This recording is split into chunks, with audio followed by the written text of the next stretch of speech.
right now. Hello and welcome to The View. Today is Martin Luther King Jr. Day, and I wonder what would he make of the climate in America right now.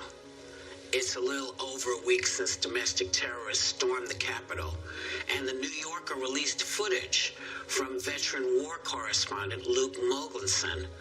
Be warned, it is disturbing, and you've never seen anything like this. Take a look. Oh, thank you so much. Protect the Constitution of the United States against enemies, foreign and domestic. While we're here, we might as well set up the government. Hey, let's take a seat, people.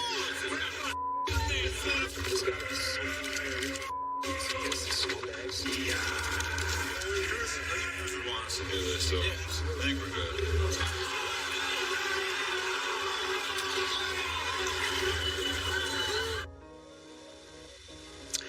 You know, this is supposed to be a day to reflect on social justice. So what has to happen here for justice to be served? I'll start with you, Jordan.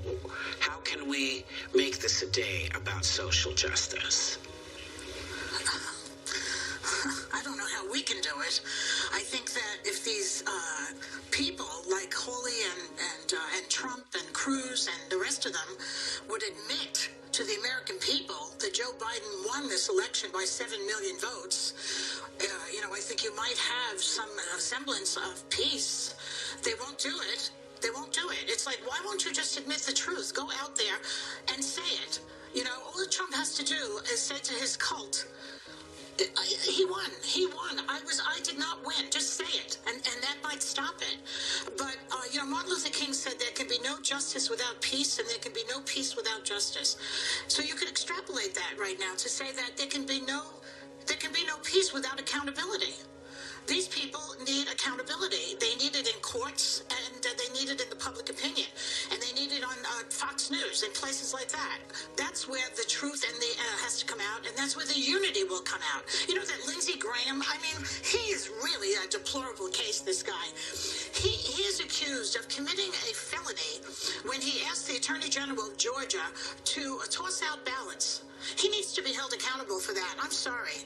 I mean, this guy, he also said that he's blaming Pelosi for the Capitol breach because it's her job to provide Capitol security.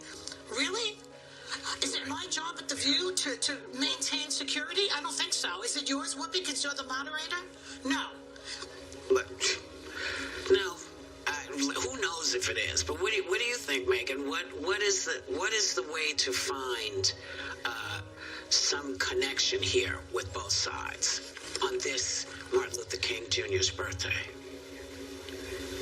This is a very sacred day for Americans, and I prefer to be hopeful on this day because Dr. King was nothing if not an incredibly hopeful and optimistic man who at his core believed in love and light and the blessings of democracy.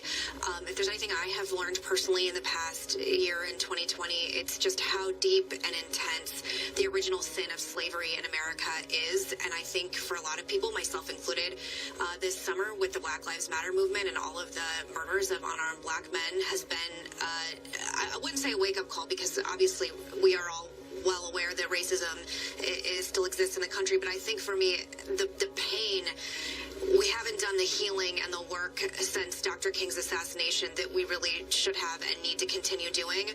Racism exists all over the country in all different factions. It's not just, rednecks in the deep south, if you will. We had a racial scandal on this very show at this very network earlier in the summer by someone that I don't think anyone would think had racial tendencies. And I just want to say that on a very personal level, I have really been deeply grateful for the conversations we have had on this show on air and off air. I particularly want to thank my co-host Sunny, who has given me so much grace and patience and had really hard conversations about a lot of things that have really helped me grow and understand things that I don't think I would have necessarily understood. So I think there is room for growth and communication, and I think we have to keep talking to one another and keep giving us as Americans grace and love and solidarity, because I don't know one person that doesn't want us to heal and move forward.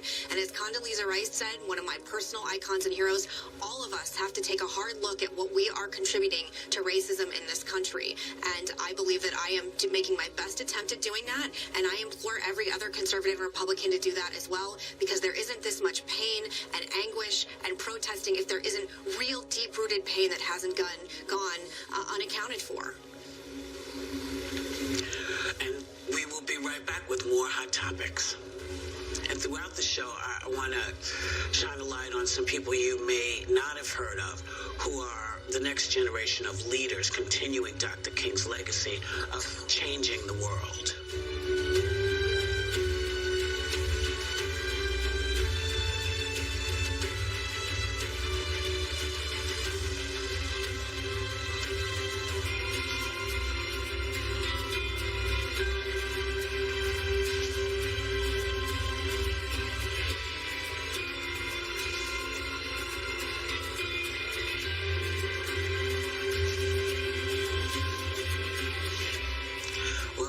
It's Martin Luther King Jr.'s Day.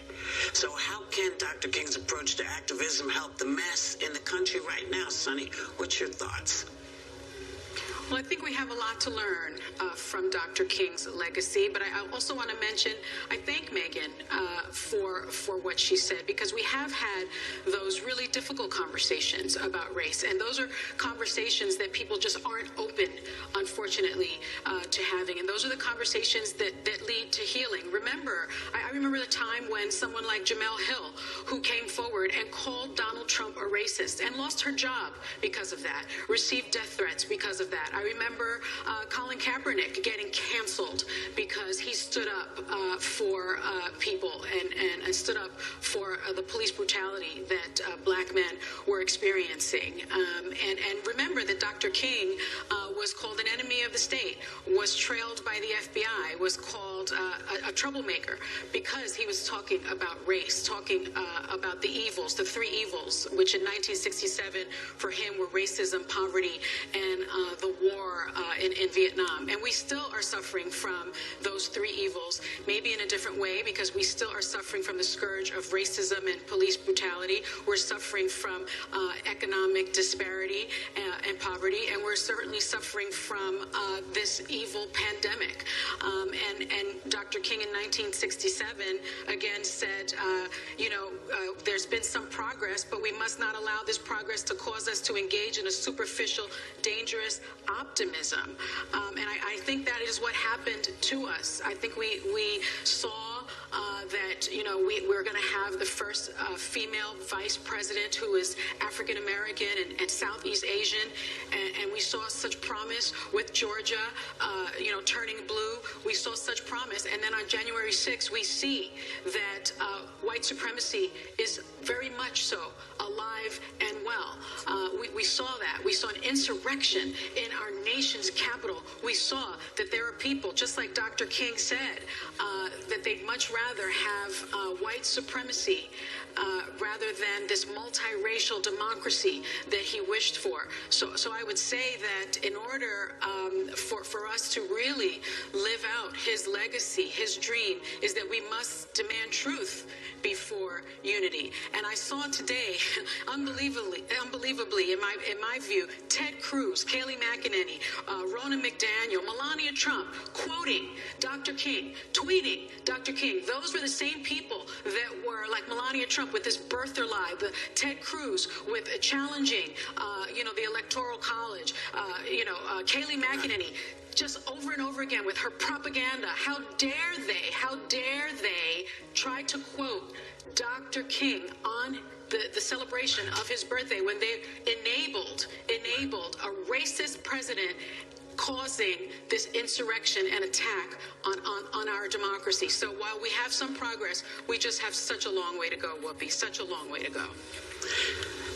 And as you look at this, Sarah, what's your feeling when you see all of the things that Dr. King was talking about? Where are you?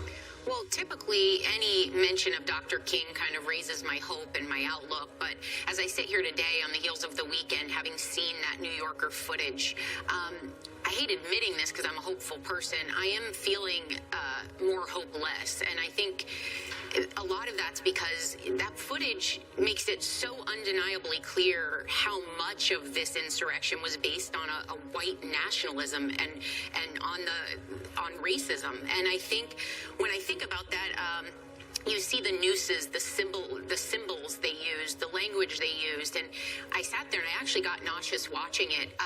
I know this exists, but rarely do I watch it so closely. And in those videos, you couldn't avoid that feeling. It left you so unsafe and unsettled. And I think when I think about racism, if racism is at the root of this, that's where my hopelessness comes from. Because how do you fix that? You know, we can change laws, public policy, companies, memos, representation in the arts, prison reform. There are a lot of tangible things we can do, but how do you change hearts and minds? How do you change homes and families where this is being passed down? And it all comes back, for me right now, we're on opposite sides of spectrums in this country, and I know that conversation is the last weapon before violence, which is where we're at and what we're seeing. And I don't feel like having tough conversations right now because I feel like just running to my corner, honestly. But I know that it's not a fun option, and this isn't about kumbaya and just empathy. It's our last option. And with where we are right now, we're just not talking. And seeing all of what I saw this weekend, I realize it's kind of echoing what Sonny and Megan said. We got to start having conversations because something is deeply wrong here, and it's been able to live and find oxygen for decades. And for people like me, I don't see that. I don't know these people, but now I'm looking around wondering if they're next to me all day long. Like, it's scary. And so I hope to find a little more optimism, especially in the spirit of Dr. King, who represented so much of that change and hope. I'm just not really feeling it today. Well, let me help you if I can. You have to believe that it is possible to make these changes happen, because if you give in to hopelessness, you will not move. You will not perk up. You will not hear. You will not listen. There are lots of people talking. There are lots of people talking, and we are caught up in something many of us have always known was there. But people always said, no, you're misinterpreting what you're hearing. You're misinterpreting. So it's laid dormant in pockets. And now we're seeing it for what it is. And we have to call these folks what we would call them if they'd come from another country and done this. This was an insurrection, and these folks are domestic terrorists. And until we can figure out how to deal with American domestic terrorists, this is going to go on. See, this is going to keep going. Now, I know that there are a lot of folks sitting, on the hill, just trying to figure out what to do. But the truth of the matter is, it's not going to be a giant conversation. There are going to be a whole lot of little conversations, tiny little conversations, and you're going to have to call people up and say, did I see you doing that? Because I got to tell you, that looked very much contrary to the American way to me. Now, it's hard to stand up. It's hard to stand up and say, I see something wrong. That's why I'm so glad that we have the Constitution. She's rickety, but she stood strong, and she kept a lot of stuff from happening. And you can look and you can say to people, if you're going to be in our armed forces, you have to make a decision. Are you for the Constitution of the United States of America? Are you for a dictatorship? That's where it's really got to come down to. You got to say it to the police departments. Are you for the Constitution and America, or are you for a dictatorship?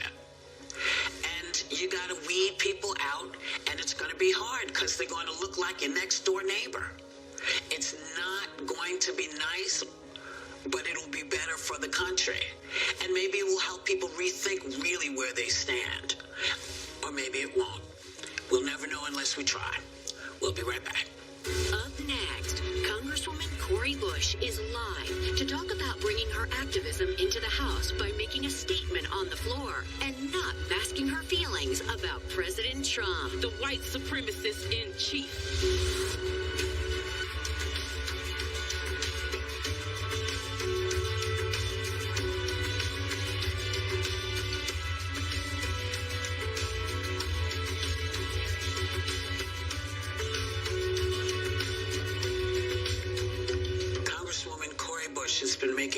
powerful statements from the moment she walked into the House of Representatives, and my nickname for you know who has nothing on what she called him on the floor. Take a look. Madam Speaker, St. Louis and I rise in support of the article of impeachment against Donald J. Trump. If we fail to remove a white supremacist president who incited a white supremacist insurrection, it's communities like Missouri's 1st District that suffer the most. The 117th Congress must understand that we have a mandate to legislate in defense of Black lives. The first step in that process is to root out white supremacy, starting with impeaching the white supremacist in chief. Thank you, and I yield back.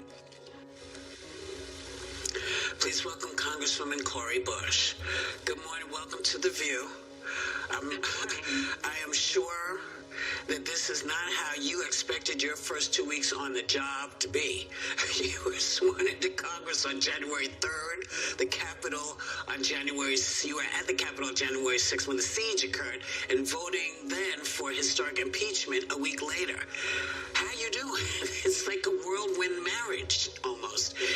How are you handling it all? Yeah, it's been a whirlwind. You could not have, you just couldn't have told me that this would be my first 2 weeks in office, in an office that I worked so hard to be in, But the thing is, so Whoopi, I have been being prepared for this seat for several years, maybe my whole life. But definitely the past 6 years, starting in 2014, fighting for justice for Michael Brown Jr., more than 400 days. I'm out there on the ground, the Ferguson front line, so many activists from the St. Louis area and around the country, all the work that we did, I've been in a place of fight or flight, and not that it's a good thing. I'm not saying it's good, but I have been in this place of fight or flight for 6 years. So when that happened, it was like, this is what we do. Where's your bandana? Where are your boots? Congresswoman, while watching the impeachment hearings, I was really taken aback by how your Republican colleagues attempted to draw parallels between what we saw at the Capitol and the Black Lives Matter rallies and protests we saw over the summer. You've been unrelenting in calling the insurrection an act of white supremacy, including on the House floor, where you were actually booed by your colleagues. What was your reaction to hearing this comparison over and over again from your colleagues and being booed on the House floor? I could believe it, but if you want, to deflect, if you want to take the attention off of you, I want to play the blame game.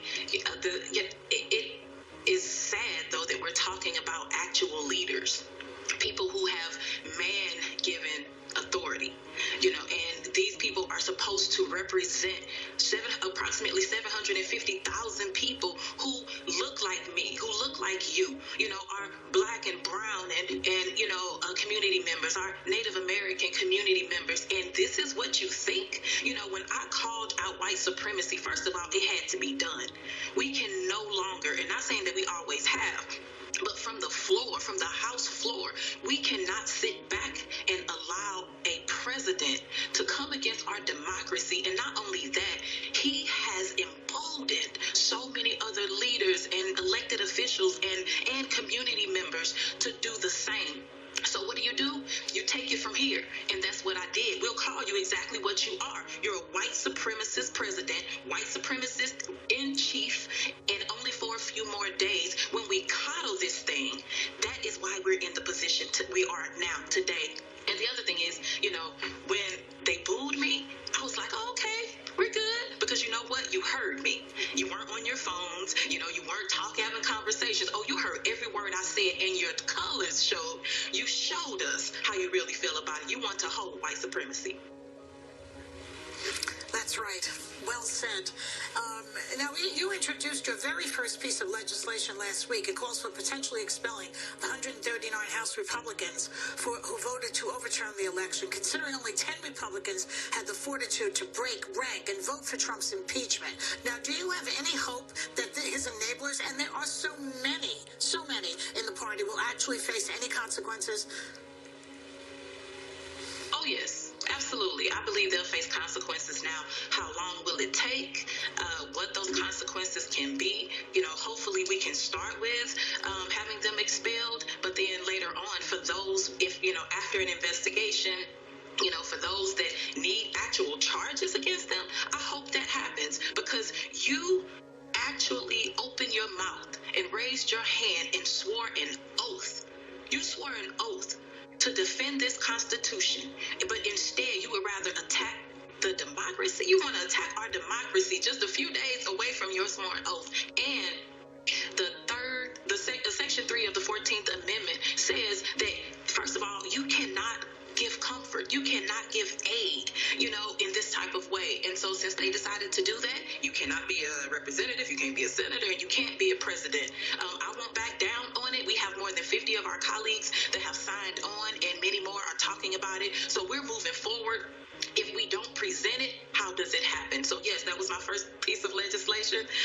But, let's wait and see what the second one is. It's coming. Congresswoman, on today's most sacred Martin Luther King Day, a lot of us are sitting here feeling hopeless. What do you think we can do going forward to try and bridge divides in this country and work together collectively as Americans? Because I think a lot of people are just feeling, especially after the terror attack, like we are a country completely divided with nothing in common anymore. So I am going to say, don't feel hopeless. Let's start with that. Don't feel hopeless, because that's how we get through. You gotta have hope. That hope is on the inside of you. Now remember this, we don't go by what happens externally. That shouldn't shape what's happening on the inside of us. We have to stand strong no matter what the adversity, no matter what it looks like.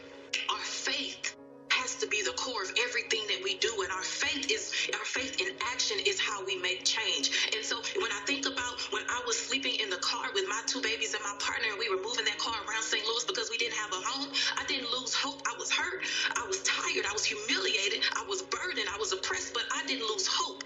Every single time I got my paycheck and I had $20 left over, and I still had to take care of my kids and pay daycare and all of this, and I had $20 left over, I didn't lose hope. I worked on me. And so no, don't lose hope. Right now, Dr. King's legacy was not about sitting back and allowing other people to do the work. His legacy was not about letting someone else dictate how we should feel. His legacy was about making sure that a dignity and a quality of life for each and every person was available. I am an instrument of peace. That's what you should be saying. I am an instrument of peace. I bring everything that I have, every gift, every talent, every skill, bring that to the forefront and put that to this movement. And so what we can all do is we can do our part to make this an anti-racist society. And that means not just talking to, not just saying I have a black friend or I help out, I help my Palestinian friends and I do.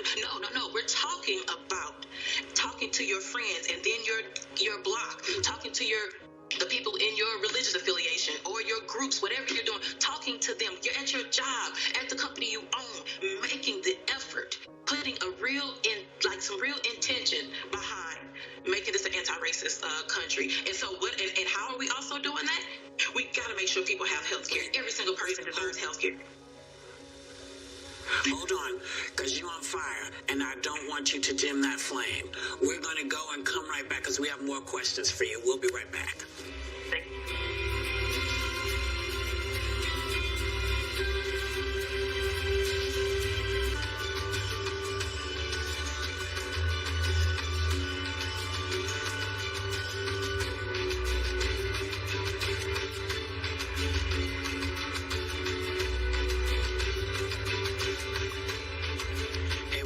Congresswoman Cori Bush. Sarah. Yes, Congresswoman, you've spoken about going to D.C. last November for congressional orientation, wearing a mask, bearing the name of Breonna Taylor, after which you say several congressmen greeted you as Breonna, seemingly unaware of who you actually were or the movement surrounding her killing. What was your takeaway from that experience? The first person that walked up to me and called me Breonna, it stunned me. I took a second and I kind of looked around, and then I had to think like, okay, let me discern this. Are they being nasty or do they just not know? One after the other. And so each person person, I told them exactly who she was. But by the last person, I was furious. I felt like, how can you not know when you call yourself a leader?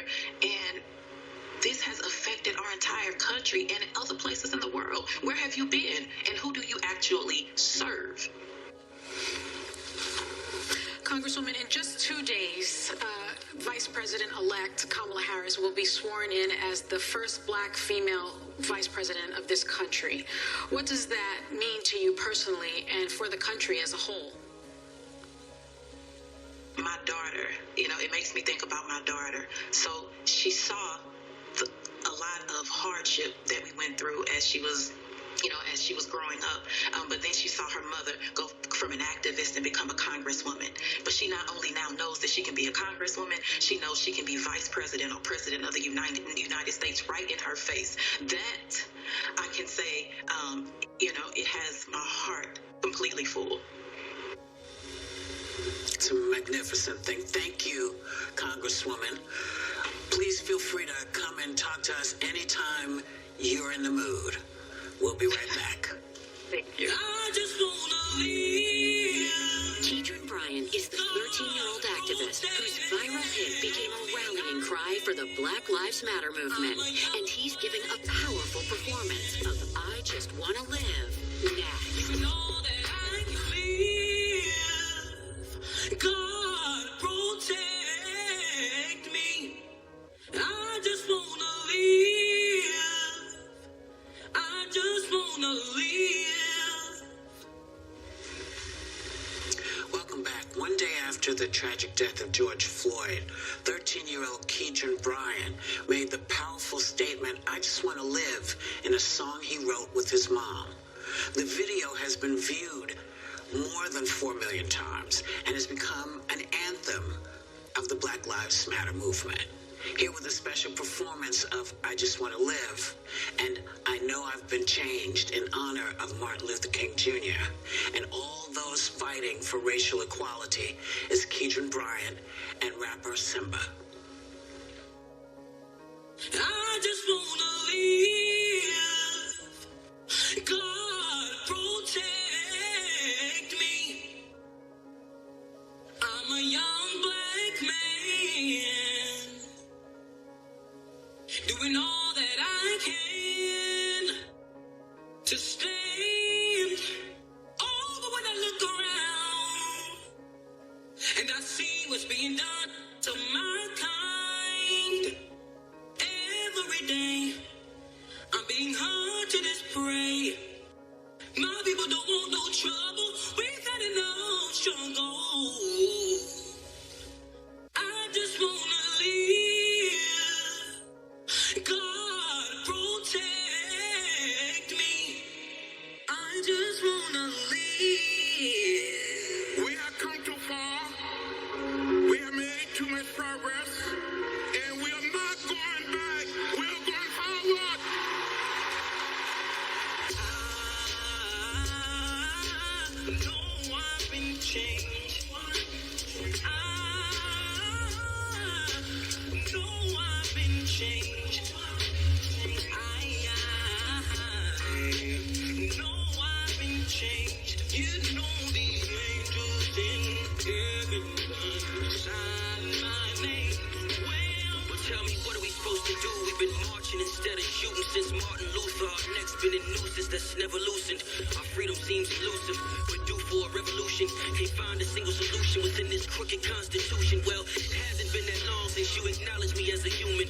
3/5 can't compromise or demoralize our contributions. You call us thugs and gangsters to justify when you shoot us. For everything you say I am, you about to turn me into it. Yeah. You don't believe that I believe. You know the angels in heaven sign my name. Well, follow me down to that old Jordan dream. You know the angels in heaven sign my name. I